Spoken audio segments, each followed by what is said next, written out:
Awesome, guys. It's 4 o'clock. Let's go ahead and get started. Today, we're going to be talking about building student ownership via learner profiles. This is in our student-centered series. Now, remember, we're running two parallel series. One's the blended learning, so we talk a lot about blended learning and how to change the pedagogy in the classroom. In the other series that we run parallel and we switch topics every other webinar is the student-centered. So this one's going to be talking more from that perspective of creating a classroom that is student-centered. So again, thank you for joining us, and let's go ahead and get started. My name is Kim Loomis. I know a lot of you have known me, and we've got lots of people returning, a couple of new names. I love it. I was the director for online and blended learning in Clark County School District before I retired in 2019. Done lots of stuff from teaching math for 10 years in the high school, a lot of credit retrieval. I saw that out there. I did write a book. It's called Think Outside the Box, the CIA of Blended Learning and 10 Models for Secondary Schools. And actually that comes from my experience with Clark County and the way we were using digital content at that time. So today's agenda, we're going to look at getting to know our students, the learning process, student ownership, and learner profiles. And then we'll talk a little bit about the Canvas Extended Workshop. So the way these all work is everybody who signed up for this webinar will also get an invite to the Canvas Extended Workshop. So that is just an opportunity to audit some of the additional materials. If you want to take it and try it out in your classroom, you have the opportunity to earn an additional 5 hours of professional learning. So again, that is not a requirement, but it's just a great opportunity to also extend the learning from what we're doing here. So if you've been with me, you know that I truly believe the core business of schools is relationships and learning. And I have this as a hierarchy because relationships comes first. Because I will tell you, 10 years in the high school mathematics classroom, and I know that 90% of those students in there were not interested in learning mathematics. So I knew that the way I can get them to learn mathematics is to show to them that I care about who they are as people. So asking them names, their siblings, their parents, what they do for a living, if they play any sports, always building that relationship first, because then I knew that they would learn from me. So I know that this is a hierarchy. And so today we're really going to talk a lot about that relationship building. So when you think of the culture of learning in any classroom, there are three things that we need to think about. What are the relationships inside that classroom? And that is not only with the teacher, which we just talked about, but also among students. And then we want to look at some of the structures that you have in the classroom. Of course, that can be social contracting. If you've done those before, that's one way to get the students engaged in setting some norms for the classroom, and also making sure that we have relevant and engaging curriculum. But today we're really going to talk about some of that internal focus on the process of learning.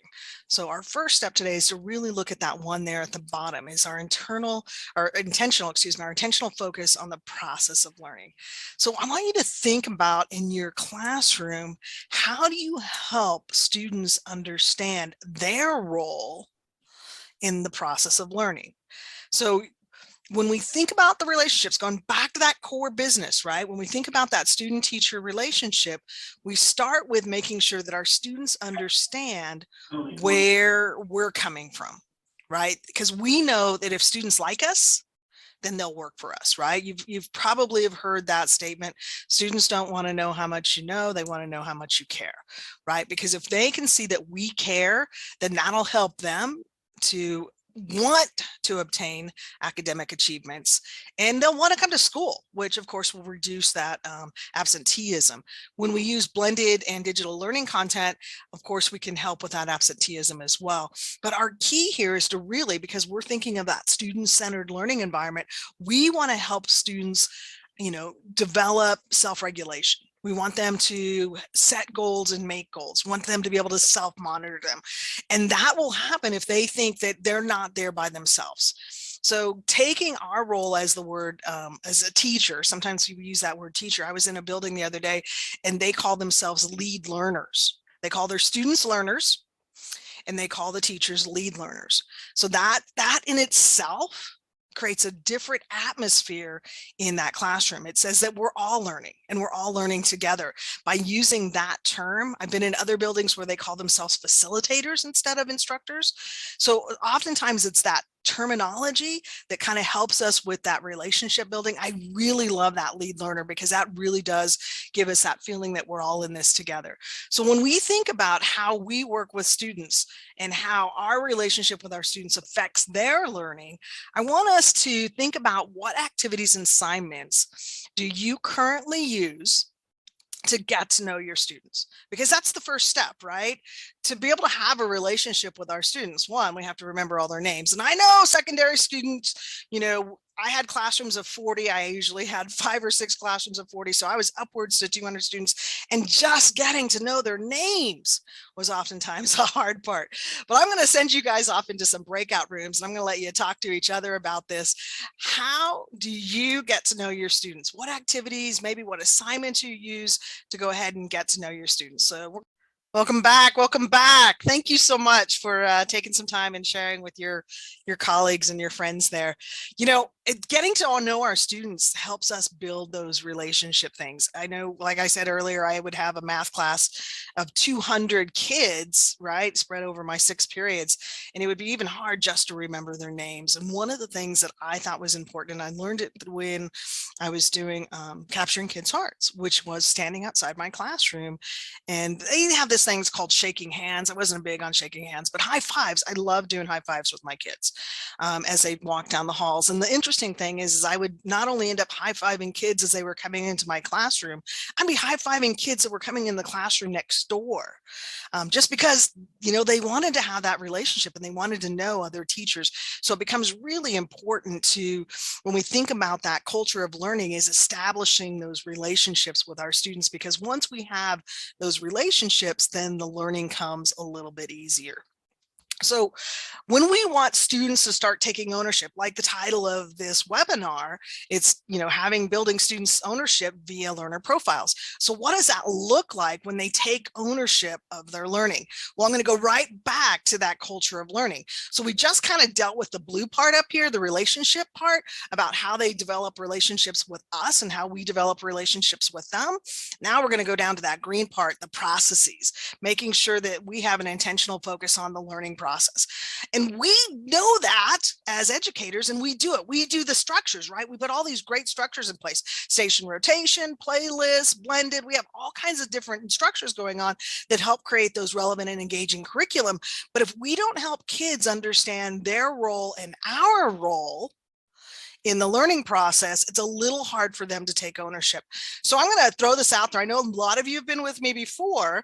When we set expectations, we ask our students to define what is learning, because we want them to take ownership of learning. But if they don't know what learning means, or what their role or your role is in that learning process, then that becomes really important. You've heard me say this before. I truly believe, as facilitators or lead learners or instructors in the classroom, our role is about making that lesson plan and creating a trail for students to follow. But you and I know, and I've done lots of hiking, that when you get on a trail, your eyes tend to wander, your mind tends to wander. You see a bird in the tree or a snake on the ground, whatever the case may be, or a bear coming at you and you're running. All of these things change. But if we have the path, we have to keep in mind that each student's destination may or may not be the same. And so helping them understand that we are co-creators of learning, and my role, or the instructor's role, is to create the path, but it is their journey. It is what they take away from it.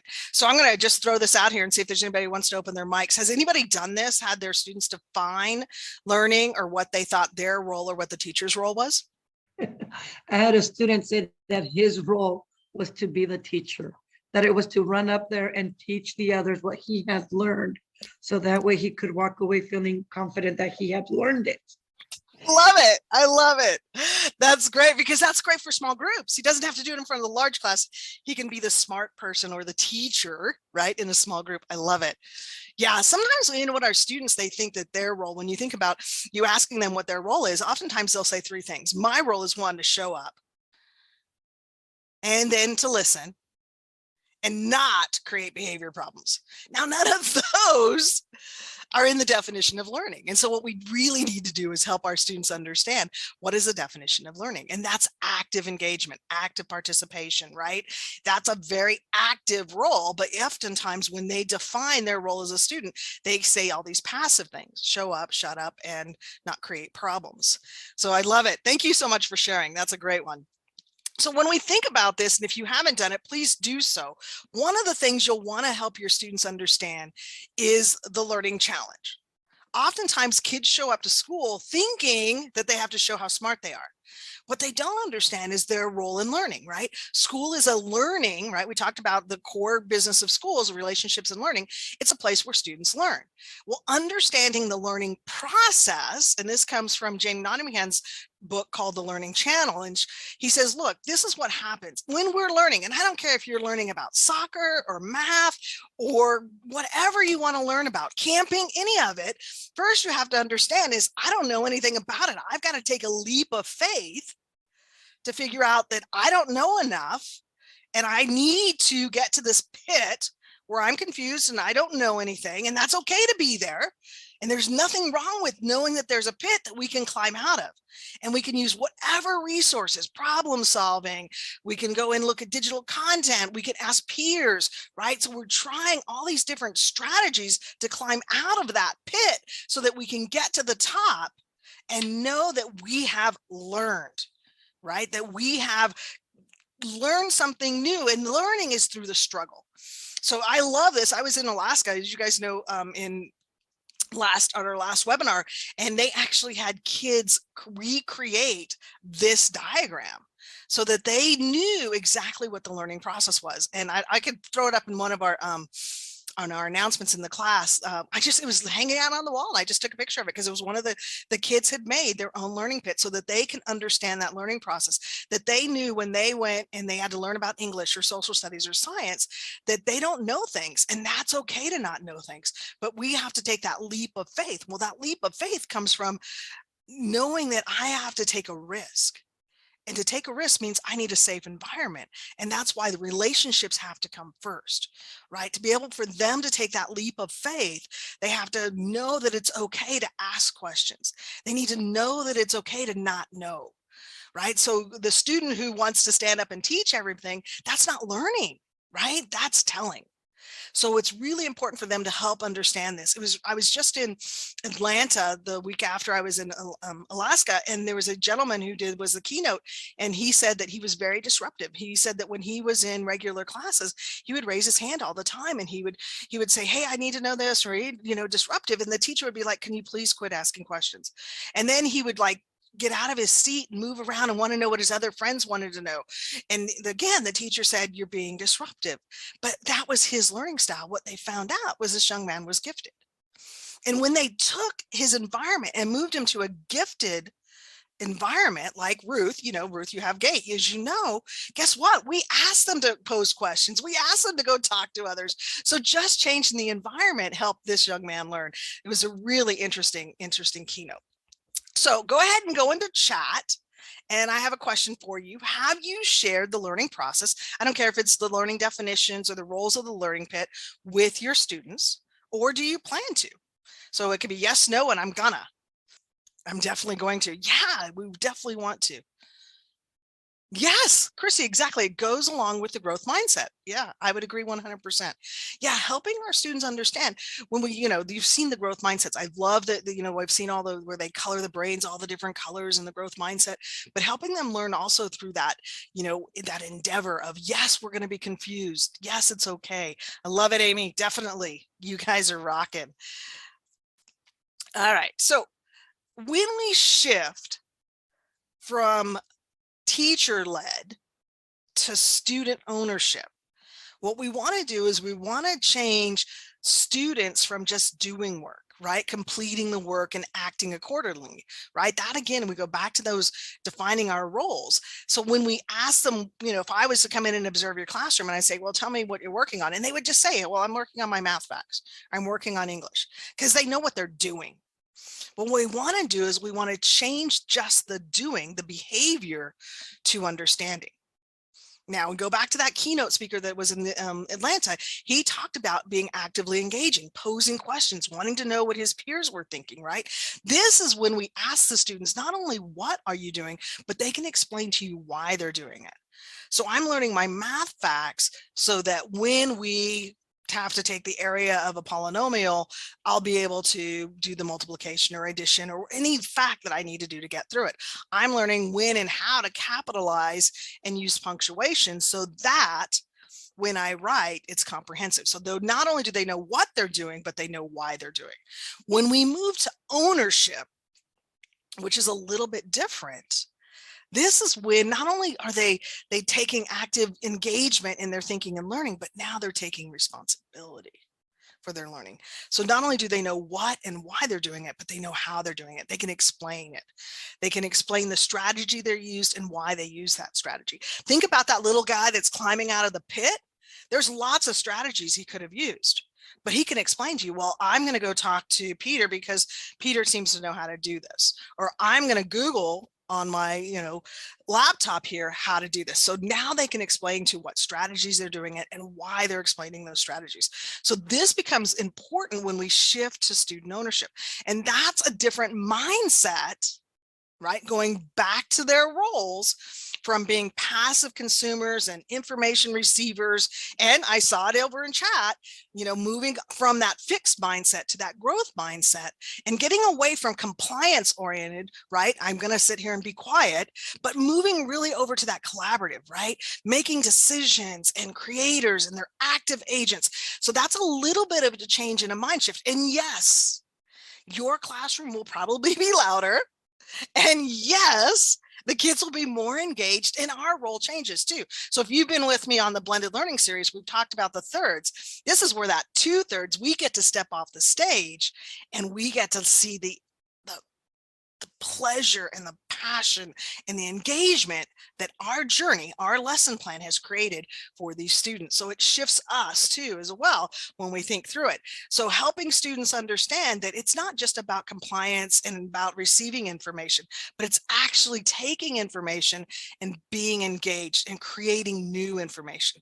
So when you think about it, when we want students to create agency and ownership, now this comes from a Chicago consortium research. They said there are 4 things that students need for ownership. And I would just use these as mantras. My ability and competence will grow with my effort, right? I belong to this academic community. This work has value for me. I can succeed at this. These could be mantras that you could say every morning or every afternoon, or where you step into math, because you and I know kids are really scared of mathematics, right? So when we think through, if we can take these words and have our students own them. Matter of fact, I was just dealing with somebody in Arizona, and I said, take these 4 concepts, and I said, create posters, put them in your classroom, have kids repeat them, because the more they see them, then they will internalize them. And that's what becomes really important for our students, because we want them to internalize. We want them to take ownership. We want them to have agency. But again, it comes back to relationships. They have to understand that far one over there on the far right. I belong to this academic community, so I'm willing to take risks, right? This work has value for me. Understanding how and why and when they're going to use it. Their competency grows with their effort. That's that growth mindset that we've been talking about. And of course, that last one, I can succeed, right? I can succeed. And that's going to come with effort and their ability to try new different learning styles and new different ways of looking at things. So again, when we go back to student ownership, ask your students these questions, right? Just think about, if you reach over and you ask a kid, what are you doing? What are you learning?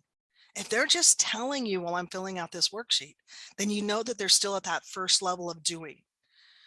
But if they can tell you why they're learning it, we're learning about the steps of the migration from the Great East to the West in the US history, because I live in the West. And how did people get here? Now, if they could tell you how they're doing it, the strategies that they use to support that, or how they can use those strategies in the future, that becomes key, because now they're really owning it. Now they're really saying, I'm not only learning about the migration, but I'm also learning about different ways I can learn about other stuff. If I wanted to learn about camping or lacrosse or anything, if I want to be better at Minecraft, I can use these exact same strategies to get there. So again, we're moving from that teacher-led, just doing, when we're directing all of the students and we cover most of the majority of the lesson, right? We want to move to that facilitation. Remember earlier, I said we're going to be the lead learner in the classroom. We're facilitating, we're guiding the learning, and the students start experimenting with ownership. It's because we want to get them to that owning where we're co-facilitating. And that's why I love that lead learner and learners in the classroom where we co-facilitate. And this becomes really important when we're defining our roles in the classroom, asking our students, and not really asking, but reminding them that the learning is their responsibility and having that ability. All right, we're going to do breakouts again because I know you're ready to talk about this. I want you to think about the activities and assignments that you have used to help students in your classroom to take ownership of learning. Welcome back, everybody. Welcome back. Hopefully you had some really good conversations about the activities you use to help students take ownership in their learning. Now, you'll notice that we prefaced all of this with relationships and learning at the beginning. And then we talked about, if you go all the way back to how we opened this, where you thought about how you learn, because oftentimes the way we learn is the way we teach, because we do the thing that's called parallel thinking. If I'm a visual learner, then I have a tendency to teach visually. If I'm a kinesthetic learner, I have a tendency to create physical, learning environments. So we talked about, them taking ownership. And so now we're really going to talk about what is a learner profile and how we can use learner profiles to help students understand their role in learning. So as we move through and we talk about this being a student-centered learning, and now this webinar is different than some of our blended learning, because what we're really doing is helping students understand that movement from passive to active, right? And moving into more of an independent and lifelong learning skills. So we start thinking about, well, what is a lifelong learning skill and how can we help our students develop them? Math and English and social studies and science, those are content areas, but what are lifelong learning? If we think about what businesses want, how can we help our students develop those? And that's why I had you a moment ago talk about some of the activities and assignments that you do where you're really helping your students be creative and effective, sometimes using technology, not always using technology, but how they're building collaboration, how they're building their leadership skills, how they're being self-advocates, how they're building agency and ownership. So that becomes really important over time. Now, you may have seen KSAs, or what we call knowledge, skills, and abilities. And oftentimes you'll see these on job applications. They'll often say, what knowledge, what skills, and what attributes do you bring? And when we think about knowledge, skills, and attributes, oftentimes people get confused about what they are. So when we think about knowledge, that's that theoretical practice stuff, right? It's the mathematics, it's the science, it's the English that we can bring to an environment. Our skills is, what does it take for us to get there? In mathematics, do I know how to do guess and check? Do I know how to use a formula? Do I know how to, capitalize sentences and put periods at the end of them?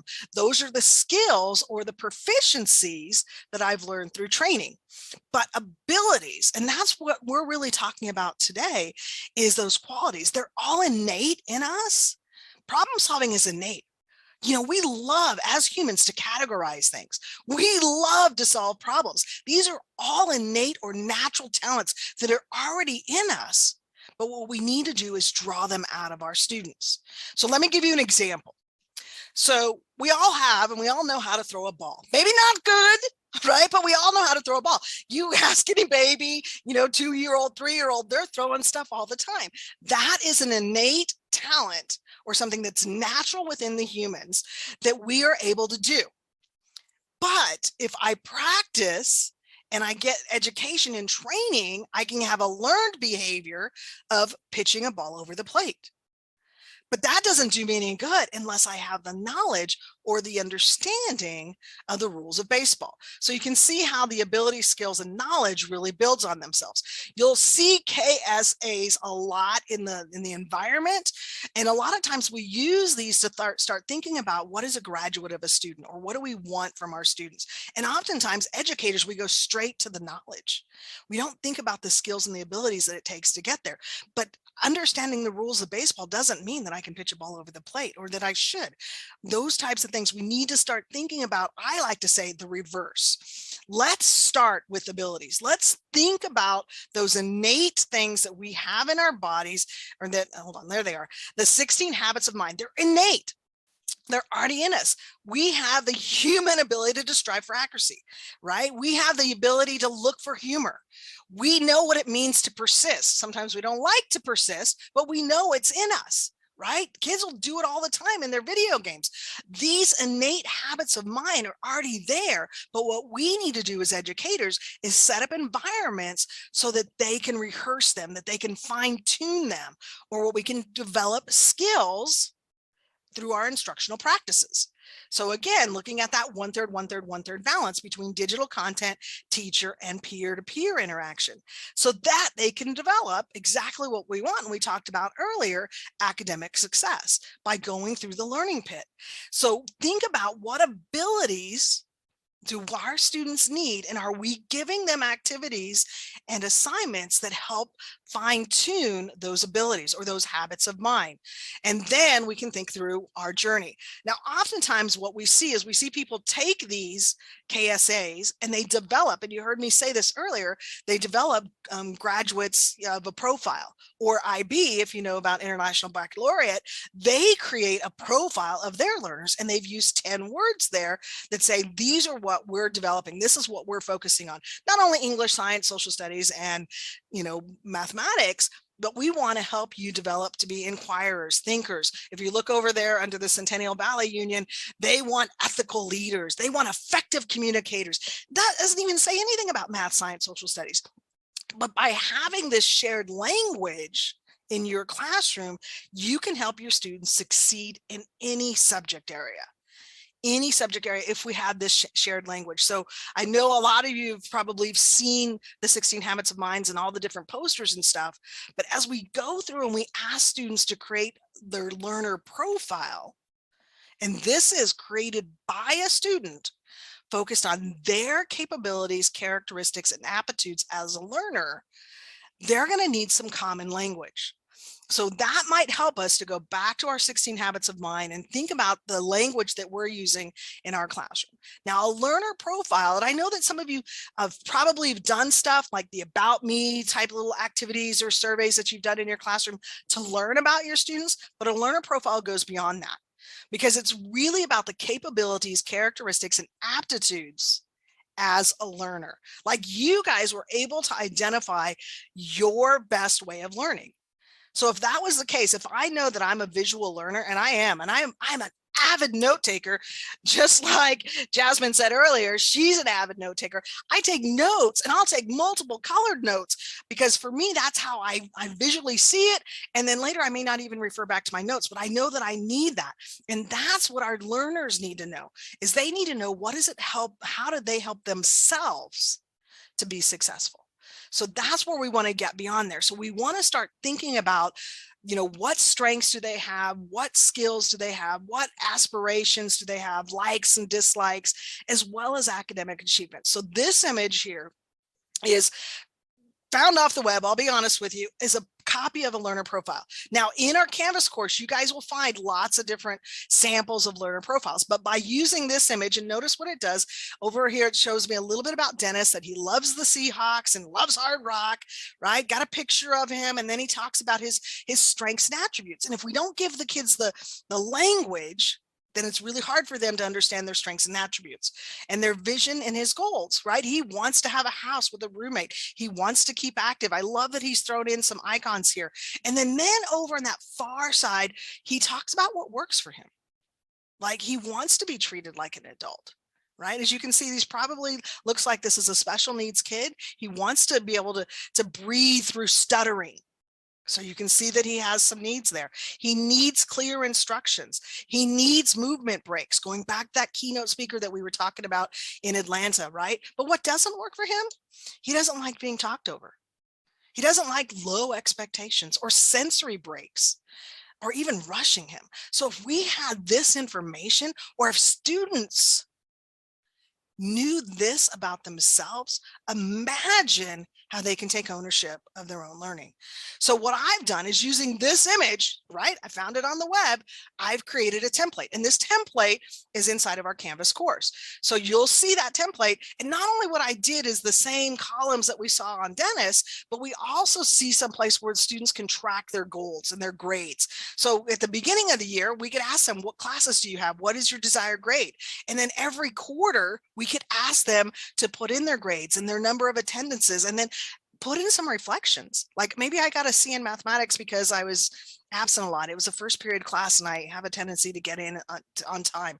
So we want them to take that ownership, right? But see, notice on this one, it has links. It says sample characteristic traits, sample statements. So that's what I've done as well, is I've taken some research that says, look, these are some sample profile statements that students can use that are strengths and competencies, as well as challenges and obstacles. So I'm giving them words just like IB did, just like that graduate of the profile did, for students to be able to think about how they learn and what they want to learn. And you've probably seen these characteristic traits. They're from Read, Write, Think. They're just traits that we would normally use in a book, but why aren't we using them with our kids? Have them think through, are they joyous? Are they, courageous? Are they smart? Do they, what is the characteristic traits of themselves? So, okay, now I truly believe if we want kids to do this, we as the lead learner need to do it ourselves. So you will find in the Canvas course, I've created my profile using the exact same template that you see there. A little bit about me, my attributes, put in some links to my why statement, some things about me and how I learn, what I don't learn. You're going to see over there, I mentioned about my notes and using color and doodling. That's the way I learn, right? These are things that I know that are important to me. And if I want to have a relationship with my kids, then I'm going to probably want to share this with my learners. So that I did exactly what I would like you to do. I'm sharing with you my profile. So when you go into Canvas and you look at the facilitator's bio, you're going to see my learner profile, and you'll see the template there so that you can make one yourself. There are lots of different templates as well in our Canvas course, because you can do them as slides or documents. There's lots of different various layouts, but you'll definitely want to find a template that works for you and your age group, because that's important as well. So find something that works for you, create that template, and then create your own, and then have your students try it as well. That's, using the learner profile, we can then think about what we need to do to help these students learn.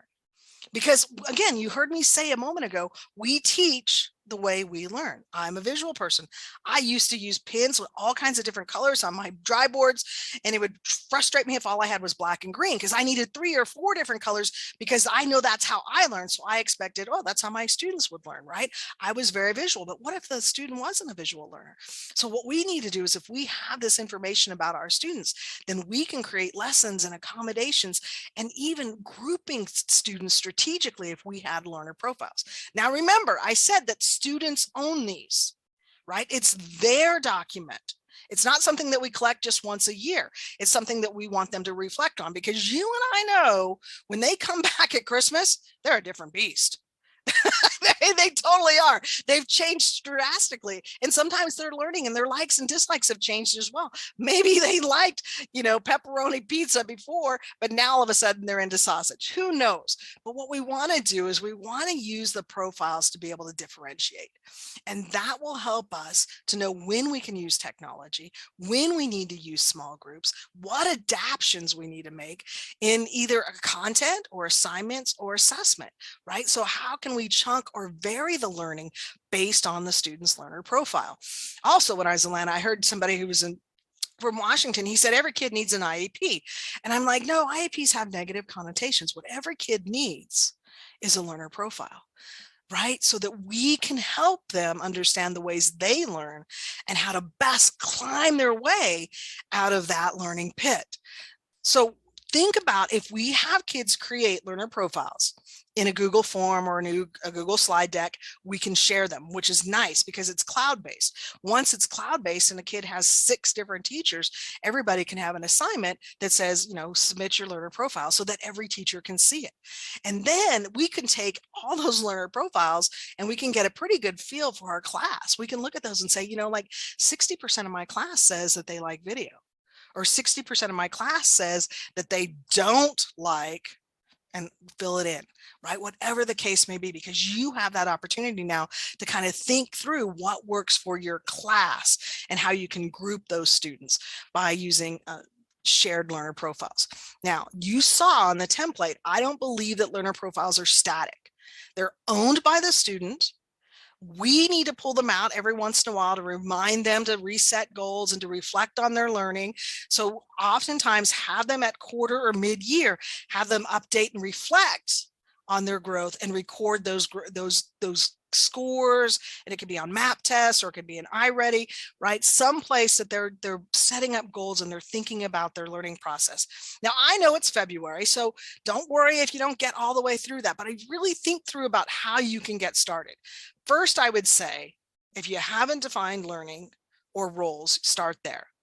Second, start with teaching them the learner pit, so that you can start thinking through some of that common language. And that can come right back to the 16 habits. What does it mean to persist? What does it mean to be honest? What does it mean to be respectful?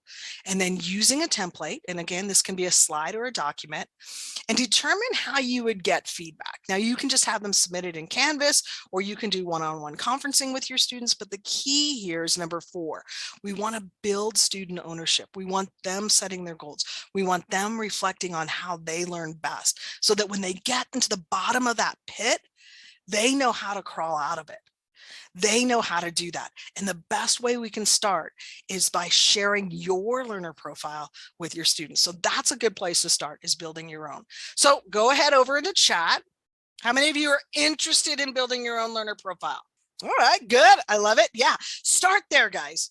Definitely start there. And I will tell you, once you have the template and it has a link to the words and stuff, it's a great place for you to start thinking the way you learn. And as an instructor, I want you to ask yourself, am I only teaching the way I like to learn? Have I really thought about the way that my students learn? And the way we'll do that is having them have these conversations, having them talk about the learner pit, talking about their role, having them make a small learner profile, right? Letting them see those types of things that they can be. So again, this month, go into the extended workshop. You can use the extended workshop like a magazine and flip through the pages and take what you want. You don't even have to do the assignment, but you'll know on the learn page, there's more about this topic, about learner profiles, because you can see I just did a little bit today, spent a lot more time on student ownership. And then the second stage is the grow. This is where you take and you think about, how can I grow learner profiles in my classroom? And there's lots of different ways that you can do this to help students take ownership. And then the show is the demonstration or the assignment, if you want, for the 5 additional credit hours.